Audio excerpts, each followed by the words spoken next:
Welcome to Hui Podcast. I'm your host, Hui. In this rapidly changing era, we interact with various new technologies and concepts every day, and among them, the most eye-catching is undoubtedly artificial intelligence, or AI. AI, a concept that once only appeared in science fiction novels and movies, has now entered our daily lives.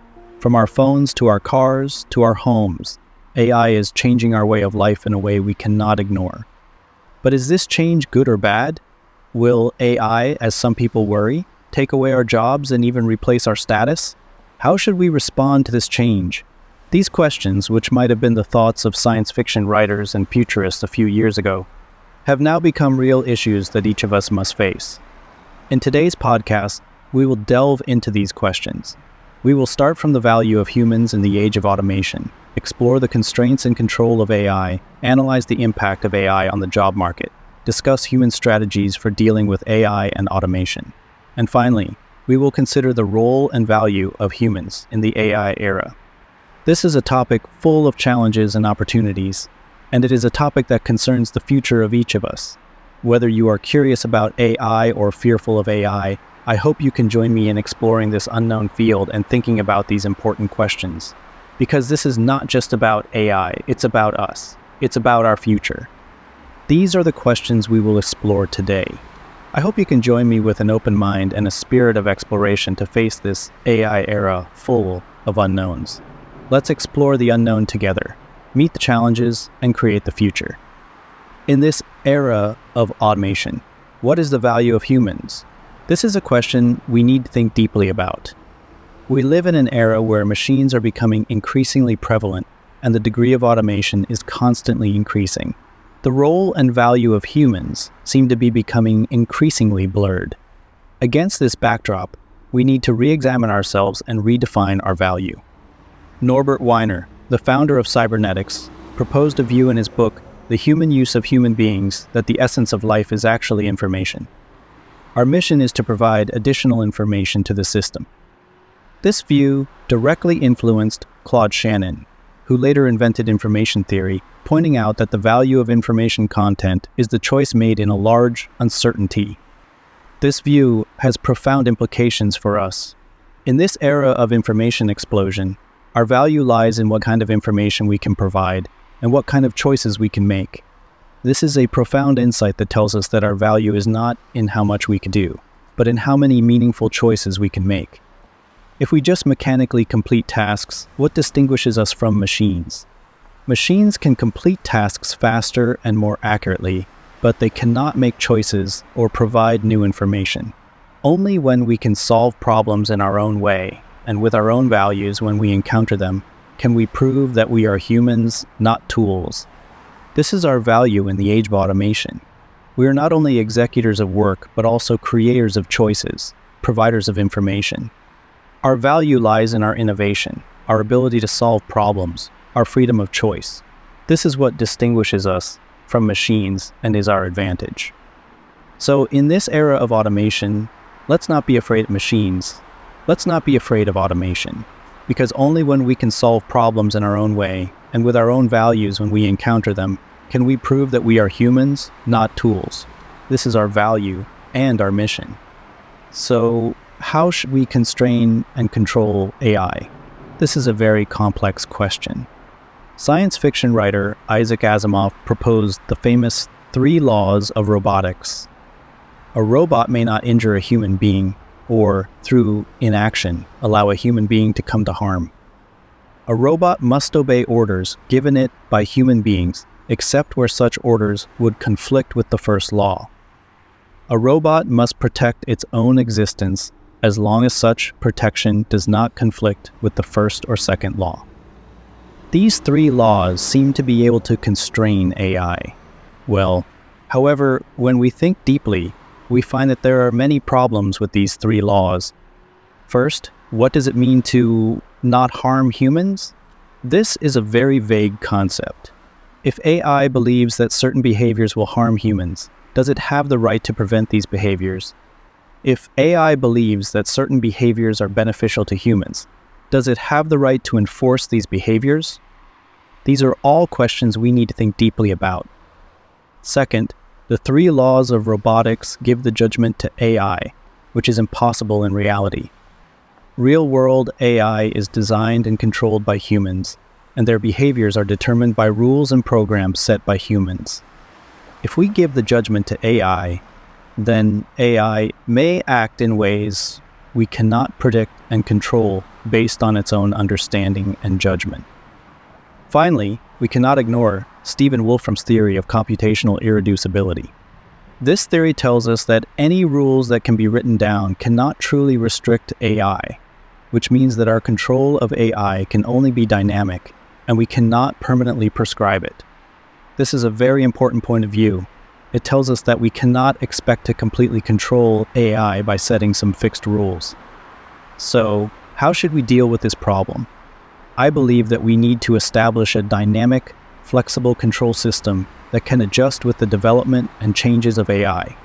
We need to constantly learn and understand AI, constantly adjust our strategies and methods to ensure that we can effectively control AI. At the same time, we also need to realize that AI is a tool.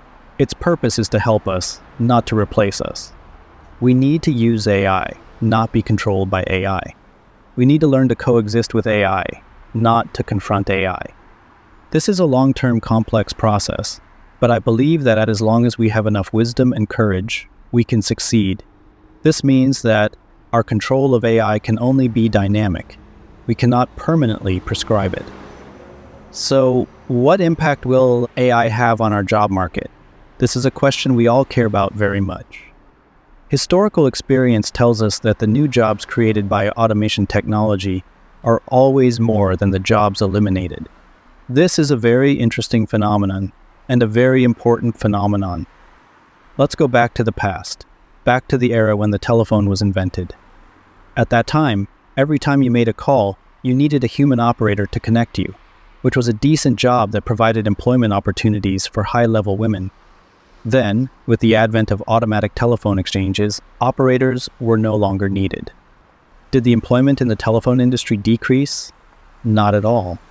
Automatic exchanges made calling more convenient and cheaper, so the demand for telephone services greatly increased. The industry as a whole grew, and immediately there were various positions, especially some positions that did not exist before. The overall result was that the number of employees in the telephone industry not only did not decrease, but greatly increased. Similar things have happened repeatedly in various industries. For example, after the advent of computers, the work of accountants was automated to a certain extent. Did the number of accountants decrease? No. Computers made financial services more widespread. More people used financial services. Financial business became more and more complex. Various new regulations and business models emerged one after another, and now more accountants are needed. This is the magic of automation. The higher the degree of automation, the higher the productivity, the cheaper the product, the larger the market share, the more consumers, and the production scale must be disproportionately expanded, resulting in the need to hire more employees. Automation does indeed replace some positions, but it also creates more new positions. This is the reality we face. This is the reality we need to understand and accept. AI is not our enemy. It is our tool. It is our partner. We need to learn to use AI, not to resist AI. We need to learn to adapt to this new job market, not to fear this new job market. Only in this way can we find our place and our value in this new era. Automation does indeed replace some positions, but it also creates more new positions.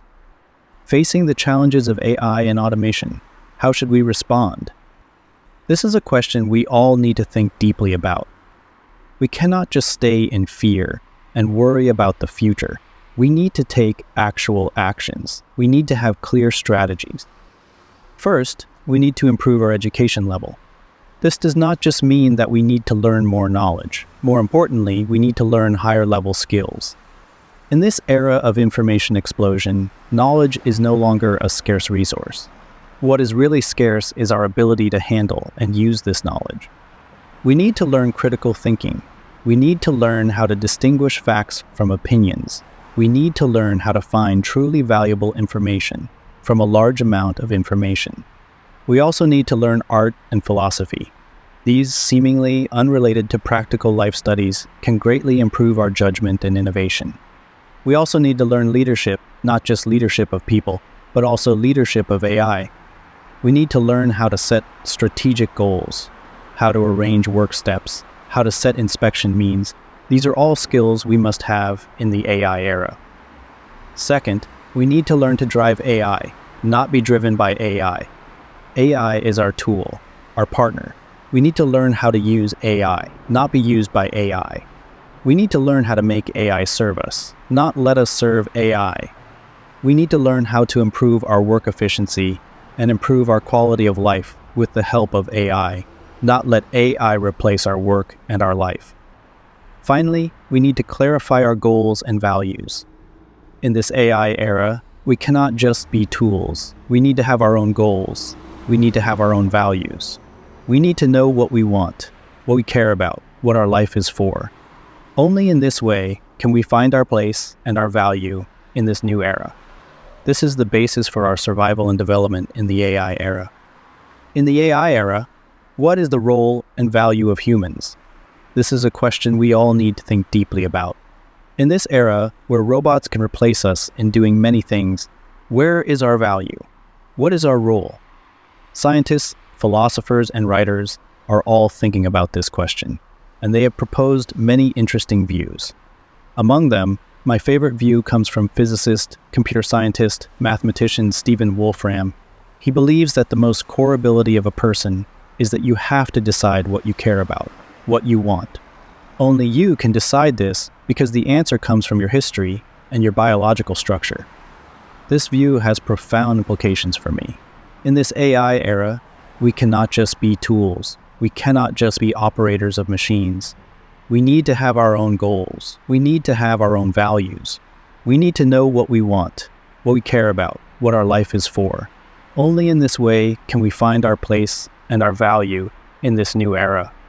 This is also a crucial strategic choice, because if you don't choose well, your path can go astray. In this era of information explosion, we face countless choices. We need to make decisions. We need to find our direction. We cannot be disturbed by the noise of the outside world. We cannot be bound by the expectations of others. We need to listen to the voice of our hearts. We need to pursue what we truly care about. In the AI era, our role and value are our choices, our decisions, our pursuits. We need to have the courage to pursue what we truly care about. We need to have the determination to achieve the life we truly want. This is our role in the AI era. This is our value in the AI era. Before ending today's podcast, I want to quote a passage from Norbert Weiner's book, The Human Use of Human Beings, which I think is very suitable for our topic today. He wrote, "Man is immersed in a world which he perceives through his sense organs. Information that he receives is coordinated through his brain and nervous system until, after the proper process of storage, collation, and selection, it emerges through effector organs, generally his muscle. These, in turn, act on the external world, and also react on the central nervous system through receptor organs, such as the end organs of kinesthesia. And the information received by the kinesthetic organs is combined with his already accumulated store of information to influence future action. Information is a name for the content of what is exchanged with the outer world as we adjust to it and make our adjustment felt upon it. The process of receiving and of using information is the process of our adjusting to the contingencies of the outer environment and of our living effectively within that environment. The needs and the complexity of modern life make greater demands on this process of information than ever before. And our press, our museums, our scientific laboratories, our universities, our libraries and textbooks are obliged to meet the needs of this process or fail in their purpose. To live effectively is to live with adequate information. Thus, communication and control belong to the essence of man's inner life, even as they belong to his life in society.